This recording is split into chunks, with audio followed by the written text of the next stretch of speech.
तमाम है और सभी मोर्चा के जिला अध्यक्ष। उन लोगों से मैंने पूछा ये जो नियुक्ति हुई है या जो मुझे प्रदेश में ले जाया गया है, क्या इसमें आपका सुझाव था? बोले कोई सुझाव नहीं, कोई इन्फॉर्मेशन नहीं। फिर मैंने देखा कि यार ये चल क्या रहा है, तो फिर मैंने ये चलो मेरे को हटा दिए, कोई दिक्कत नहीं। अब जिसको लिए उस संबंध में हमने चर्चा किए, प्रदेश अध्यक्ष महोदय ने हमसे भले ही चर्चा नहीं किया, लेकिन हमने जिला में सबको बुलाया और हमने पूछा कि भाई आप मुझे बताओ कि जो कांग्रेस के व्यक्ति को पहले दिन इस्तीफा देकर दूसरे दिन उसको जिला अध्यक्ष बनाया गया है, आप लोग सहमत? बोले नहीं है। गोंडवाना गणतंत्र पार्टी में इन दिनों बवाल मचा हुआ है और छिंदवाड़ा से यह बवाल उठा, जिसके बाद वहां के जो जिलाध्यक्ष है उनको हटा दिया गया और अब फिलहाल पूर्व अध्यक्ष हैं गोंडवाना देवराव भलावी जी, जो आज सिवनी जिले के छपारा पहुंचे, जहां एक अहम बैठक का आयोजन किया गया, जिसमें करीब 5 से 6 जिले के पार्टी के कार्यकर्ता पदाधिकारी रहे और अब जो प्रदेश अध्यक्ष हैं उनको हटाने की मांग की जा रही है। तो आपका एचके न्यूज में बहुत स्वागत है। क्या कुछ पूरी बैठक रही और क्या कुछ डिमांड है, मांग है ये पार्टी को लेकर जिस तरीके का बवाल मचा है? धन्यवाद एचके न्यूज। मैं देवरावन भलावी, गोंडवाना गणतंत्र पार्टी पूर्व जिलाध्यक्ष छिंदवाड़ा। बात यह है कि पूरे मध्य प्रदेश में कुछ समय से प्रदेश अध्यक्ष के खिलाफ कुछ भावना भड़की या फिर उनके फैसले जो है वो जनता जनार्दन को सूट नहीं हुए। वो कुछ इस तरीके से थे कि व्यक्तिगत फैसले सीधे प्रदेश अध्यक्ष के द्वारा लिए गए। किसी की भी नियुक्ति अगर करना हो तो सीधे आके जैसे आशीर्वाद देते वैसे उन्होंने नियुक्त कर दिया, आज से आप कार्यवाहक अध्यक्ष, आप से आप प्रदेश उपाध्यक्ष। जबकि पार्टी में पहले ऐसा कभी नहीं हुआ। दादा मरकाम जी का जो मिशन है, दादा तोलेश्वर मरकाम जी गोंडवाना गणतंत्र पार्टी के राष्ट्रीय अध्यक्ष है, उनके द्वारा हमेशा से ही कहा गया है कि सुझाव, सर्वसहमति और इससे ही किसी व्यक्ति को प्रदेश उपाध्यक्ष बनाना हो या जिला अध्यक्ष से हटाना हो, ये सभी निर्णय सामूहिक रूप से होना चाहिए। सुझाव जिला से आप लीजिए और प्रदेश में सर्वसहमति से ये फैसले लीजिए। लेकिन प्रदेश अध्यक्ष कमलेश टेकाम जी के द्वारा ये देखा गया है कि जैसे हमारे जिले की बात करें, प्रदेश उपाध्यक्ष उन्होंने चेतन कुमरे जी को बनाया। इसमें पार्टी नियम ये कहता है कि आप जिस जगह से हैं चेतन कुमरे जी, उस जिला या ब्लॉक के लोगों से सहमति लेना चाहिए था कि क्या ये व्यक्ति काम कर रहे हैं, क्या इनके द्वारा कब से ज्वाइनिंग ली गई है या फिर बीच में ये व्यक्ति कहाँ काम कर रहे थे। तमाम सूचना लेने के पश्चात, प्रस्ताव लेने के पश्चात ही प्रदेश उपाध्यक्ष बनाना था। लेकिन आए उन्होंने एकदम से लेटर जारी कर दिए। जब हमने इस चीज की पुष्टि किए प्रदेश संगठन मंत्री से, हमने पुष्टि किए राष्ट्रीय पदाधिकारी, तो उन्होंने कहा कि ऐसी हमें सूचना ही नहीं है। उसके बाद हमने देखा चलो ये होता है। फिर उन्होंने कार्यवाहक अध्यक्ष बनाया नरेंद्र उइके जी को। सार्वजनिक बैठक में उन्होंने बोले कि इनको ये नियुक्त किया जाता है, कोई सुझाव नहीं। अब ऐसी स्थिति में आप सीधा नियुक्त कर दो, हम एकदम से बोले कि नहीं नहीं ऐसा मत करो, तो उसमें विवाद की स्थिति रहती है। लेकिन अगर सुझाव मांगते तो अपन उसमें सुझाव देते, टिप्पणी करते कि इनको करना चाहिए नहीं करना चाहिए, चलो हमने वो भी एक्सेप्ट कर लिए। फिर एक दिन अचानक मुझे पता चला कि अब मेरे ऊपर गाज गिरी, पता चला कि कांग्रेस के एक व्यक्ति ने इस्तीफा दिया। मैं बोला बहुत बढ़िया इस्तीफा दिया, गोंडवाना में आएगा, बढ़िया मिलकर काम करेंगे। लेकिन दूसरे दिन मैंने देखा उनको जिलाध्यक्ष बना दिया गया, मेरे को प्रदेश सदस्य बना दिया। फिर मैंने देखा, मैं बोला चलो ये भी बढ़िया हुआ होगा। तो मैंने कंफर्मेशन लिया प्रदेश पदाधिकारियों से, क्या मुझे प्रदेश में लेने से पूर्व इस तरीके के कोई प्रस्ताव बने कि इनको जिलाध्यक्ष हटा के प्रदेश सदस्य बनाया जाए। या मेरे से जब मैंने खुद से सवाल किया, क्या मुझसे इस संबंध में किसी ने बात किया, तो नहीं। चलो भाई जिला से किए होंगे, जिला पदाधिकारी जिसमें ब्लॉक अध्यक्ष तमाम है और सभी मोर्चा के जिला अध्यक्ष। उन लोगों से मैंने पूछा ये जो नियुक्ति हुई है या जो मुझे प्रदेश में ले जाया गया है, क्या इसमें आपका सुझाव था? बोले कोई सुझाव नहीं, कोई इन्फॉर्मेशन नहीं। फिर मैंने देखा कि यार ये चल क्या रहा है, तो फिर मैंने ये चलो मेरे को हटा दिए, कोई दिक्कत नहीं। अब जिसको लिए उस संबंध में हमने चर्चा किए, प्रदेश अध्यक्ष महोदय ने हमसे भले ही चर्चा नहीं किया, लेकिन हमने जिला में सबको बुलाया और हमने पूछा कि भाई आप मुझे बताओ कि जो कांग्रेस के व्यक्ति को पहले दिन इस्तीफा देकर दूसरे दिन उसको जिला अध्यक्ष बनाया गया है, आप लोग सहमत? बोले नहीं है। कि ये व्यक्ति अखिल गोंडवाना महासभा में काम किया, उसके बाद इन्हें गोंडवाना गणतंत्र पार्टी का जिला अध्यक्ष बनाए। बोले इनको कांग्रेस से निकल के महीने 6 महीने साल भर पार्टी में काम तो करना था सदस्य के रूप में, उसके बाद इनको जो भी पद देना था हम देते, बोले ये सुझाव भेजते, लेकिन नहीं, एकदम से दिया गया। तो हमें लगा कि कहीं ना कहीं कुछ ना कुछ रणनीति या चाल चल रही है, चला जा रहा है। तो जब हमने सभी लोगों से बात की तो सभी प्रदेश पदाधिकारियों ने इसमें असंतुष्टि दर्ज कराई कि ये चीजें गलत हुई है। तो हमने ये सोचा कि आखिरकार ये क्यों हो रहा है। तो पता चला हमारा एक आंदोलन था टी राजा के खिलाफ, जो कि छिंदवाड़ा में हिंदू गर्जना रैली और हिंदू सभा सम्मेलन हुआ था। उसमें मुस्लिम समुदाय को टारगेट करके उन्होंने कुछ आतंकवादी और उनको गालियां दिया था। तो हमने बोले कि यार चलो ठीक है, इसमें मुस्लिम समुदाय को चोट पहुंची है, तो ऐसे कार्यक्रम का हम विरोध करते हैं। हमने एक आंदोलन किया, उसमें ज्ञापन एसडीएम साहब को दिया, जिसमें स्पष्ट रूप से कहे कि इसमें जांच करें आप क्योंकि जो टी राजा है वो ऑलरेडी विवादित व्यक्ति है, इनके द्वारा पूर्व में भी ऐसे बयान दिया जा चुका है, इसलिए ऐसे प्रोग्राम की प्रशासन को पहली चीज अनुमति नहीं देना चाहिए थी, और अनुमति दे भी दी तो इनको समझाइश देना था कि ऐसा कोई बयान आप नहीं दोगे। उन्होंने स्पष्ट रूप से कहा कि मुल्लों को काट डालेंगे, ये हो जाएगा, तो इसका हमने विरोध किया। तो इसमें क्या हुआ, आधे से ज्यादा मुस्लिम समुदाय सड़क में पहली बार उतरा। ये विरोध कांग्रेस की तरफ से नहीं हुआ, ये विरोध हुआ तो गोंडवाना गणतंत्र पार्टी की तरफ से। और इसमें एक नई चीज ये देखने को मिली कि जो मसीही समाज, ईसाई समाज है, एक चर्च वाला और दूसरा बाहर प्रार्थना सभा चलाते, उन दोनों का समर्थन मिल गया कि हम इस आंदोलन का समर्थन करते हैं, और मुस्लिम समुदाय भारी भारी संख्या में सड़क में आ गए।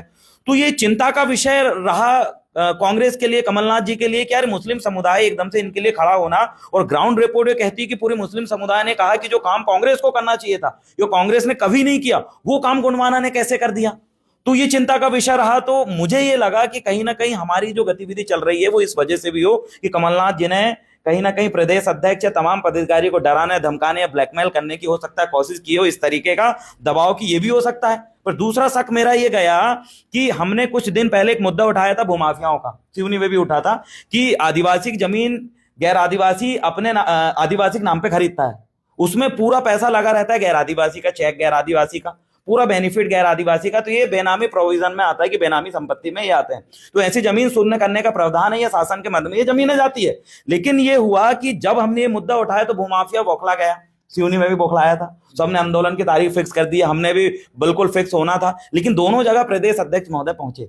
तो हमने सोचे कि ये मामला शायद इससे जुड़ा हुआ है। तो उस नजरिए से भी देखे तो प्रदेश अध्यक्ष महोदय बाकायदा भूमाफियाओं से मिले, ऐसी हमें सूचना मिली। हालांकि हमें हमारे प्रदेश अध्यक्ष पर विश्वास है, ऐसा वो नहीं कर सकते, लेकिन सूचना मिली और हमें लिंक मिला। प्रदेश अध्यक्ष महोदय जिस दिन हम प्रेस कॉन्फ्रेंस किए उस दिन भी प्रदेश अध्यक्ष महोदय बोले कि यार आप एक काम करो, भूमाफिया और इन लोगों के साथ बैठ के मामला सुलटाओ, आप ये सब मत करो। तो हमें कहीं ना कहीं ये मामला लगा कि प्रदेश अध्यक्ष महोदय को कहीं भूमाफियाओं ने ट्रैप में तो नहीं लिया, उनको ब्लैकमेलिंग तो नहीं की। सिवनी में हमने जानकार लिया तो यहाँ पर भी ऐसे ही मुद्दा उठा, अचानक आंदोलन कैंसिल हो गया, यहाँ भी प्रदेश अध्यक्ष महोदय आए। तो पहला कमलनाथ जी टी राजा वाले मामले में, दूसरा भूमाफिया। अब हमने देखा कि यार शायद ये लिंक होगी। तीसरे लिंक हमने देखा कि हमारा बढ़ रहा है जनाधार। मैं गोंडवाना गणतंत्र पार्टी का जिलाध्यक्ष हूं और मुझे ये लगता है कि कहीं ना कहीं प्रदेश में युवाओं की तादाद मुझे देख के बढ़ रही है। और मैं कोई कार्यक्रम में जाता हूं तो युवा एकदम से सेल्फी फोटो लेने के लिए एक तरफ आ जाते हैं, तो मुझे लगता है कि कहीं ना कहीं ये उनके लिए एक माइनस पॉइंट था कि ये कम उम्र का लड़का एकदम से इतना आगे क्यों बढ़ रहा है। तो शायद ये भी हो सकती है। तो कई कारण मुझे समझ में आए मुझे हटाने के। तो हम लोगों ने सोचा कि चलो मेरे साथ हो रहा, मैं शांत बैठा। लेकिन मेरे पास फोन आया सिवनी से कि भैया आपके यहाँ नहीं हमारे यहाँ भी तुम इनको बैठक रखो।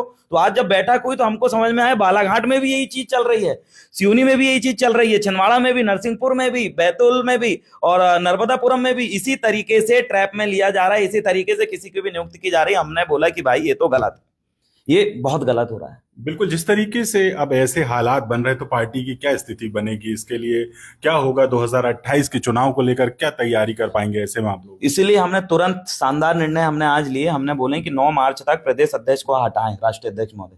ये सारी चीजें हमने उनको लिख के भेजा, ये गतिविधि हुई है, आप जांच करें, अगर वो सही है तो उनको सही रखें, अगर हम गलत है तो भाई हमें जो भी आप करो वो करो। लेकिन 9 तारीख तक प्रदेश अध्यक्ष को हटाइए। अगर नहीं हटाते हैं तो 22 मार्च को हम छिंदवाड़ा में हजारों की संख्या में इस्तीफा देके या तो गोंडवाना गणतंत्र पार्टी के पैरल में दूसरी गोंडवाना हमारी उसमें काम करेंगे, या तो जो भी हमारी विश्वसनीय पार्टी है कांग्रेस बीजेपी छोड़ के उन पे हम जाएंगे और अपना झंडा मजबूत करेंगे। ऐसा हम सभी लोगों ने उसमें निर्णय लिया। लेकिन ये सब तय होगा 9 तारीख को। अगर हटा देते हैं तो 22 तारीख को नया प्रदेश अध्यक्ष आपको मिलेगा, आपका स्वागत है। अगर नहीं हटाते हैं प्रदेश अध्यक्ष को तो भी आपको हजारों लोग इस्तीफा देंगे, उसमें आपका हम स्वागत करते हैं। जनता जनार्दन तक ये मुद्दा आप पहुंचाएं, क्योंकि हमें लगता है गोंडवाना गणतंत्र पार्टी दादा हीरा सिंह मरकाम जी के मिशन को लेकर चलती है, और कहीं ना कहीं अगर उससे हमारे मंजिल तक हम नहीं पहुंच पाते हैं समग्र क्रांति आंदोलन की, तो हम नया रास्ता बना के गोंडवाना समग्र क्रांति आंदोलन को आगे तक पहुंचाएंगे। इसमें हमारा सपोर्टर है अखिल गोंडवाना महासभा, भूमक संगठन, गोंडवाना स्टूडेंट यूनियन, ऐसे तमाम संगठनों की अंदरूनी रूप से हमें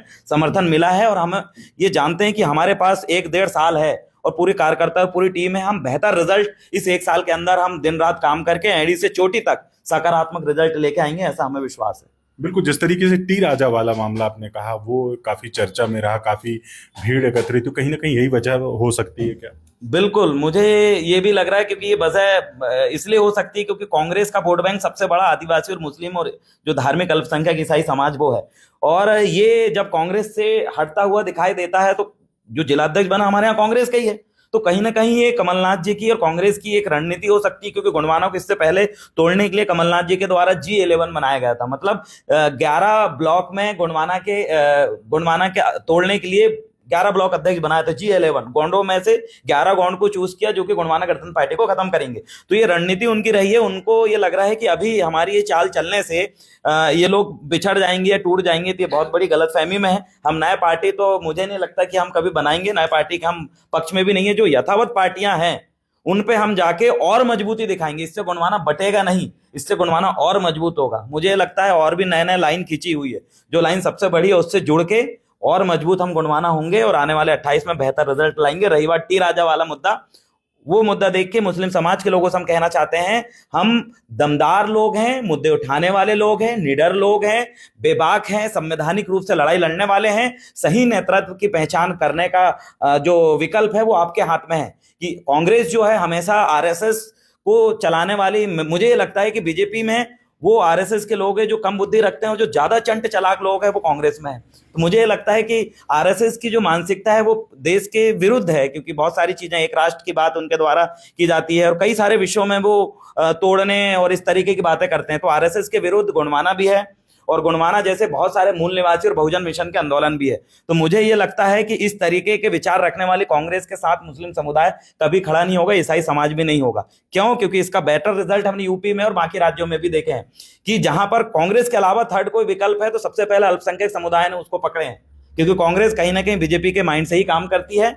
और छिंदवाड़ा में ये चीज हुआ है कि बीजेपी धीरेन्द्र शास्त्री को बुलाती है, उससे पहले कमलनाथ जी ने उनको बुला लिए थे। तो कहीं ना कहीं इन चीजों से बहुत सारी चीजें समझ में आई हैं, और गोंडवाना इन सारी चीजों को समझ चुके हैं, हम समझ चुके हैं, और हमारे साथ पूरे कार्यकर्ता है, पार्टी के बहुत सारे कर्मठ लोग हैं, जैसे पूर्व विधायक दादा जैसे लोग वरिष्ठ हैं। हम इनके मार्गदर्शन में ये जो दिशा निर्देश देंगे हम उधर जाने के लिए तैयार हैं।